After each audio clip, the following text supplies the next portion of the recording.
हैदराबाद में खबर अवात पहुंचाईंदासीं। हैदराबाद में शादी हाल मालिक के अगवा में पुलिस एहलकार मुलविस हुजण जो इंकशाफ थियो आहे। इन जा तफ़सील मालूम कयूं। हैदराबाद में सलीम मल्हा टेलीफोन लाइन ते मौजूद है। सलीम, कहिड़ा तफ़सील आहिनि?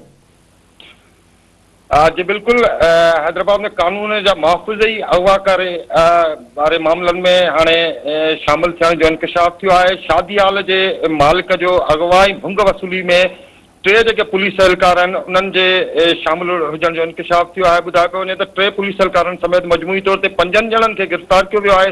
हैदराबाद जे हाली रोड वारे इलाइक़े में पुलिस खाते जे कारिन रिढनि पारां हिकु शहरीअ खे अगवा करे भुंग वसूल करण जो इंकशाफ थियो आहे। आला इख्तियारनि मुदाख़लत ते कार्रवाई टे पुलिस एहलकारनि समेत 5 जवाबदारनि खे ज़रियनि मुताबिक़ गिरफ़्तार किया वियो आहे। 2 ॾींहं अॻु सादे लिबास में मलबूस 5 हथियारबंद माण्हू हाली रोड के रहवासी शादी हाल के मालिक के अगवा कयो। अगवा कंदड़नि में ज़रियनि जो चवण आहे त 3 पुलिस एहलकार शामिल हुआ जिन पंहिंजे उहिदे जो नाजाइज़ फ़ाइदो वठंदे शहरी खे हिरासत कयो ऐं खेसि अणिॼातल हंध ते क़ैद कयो। जवाबदार पारां शहरीअ जी आज़ादी जी बदिले वॾी रक़म जो मुतालबो कयो वियो, जंहिं बाद मुग़वी शख़्स जे वारसनि पारां मुबैना तौर 20 लाख रुपया भुंग अदा कयो वियो, जंहिंखां पोइ मुग़वी खे आज़ादु कयो वियो। वाक़े जो इतला मिलण ते हैदराबाद पुलिस जे आला इख्तियारनि फौरी तौर हरकत में ईंदे टेक्निकल बुनियादनि ते छापो हणी 3 पुलिस एहलकारनि खे गिरफ़्तार करे वरितो आहे।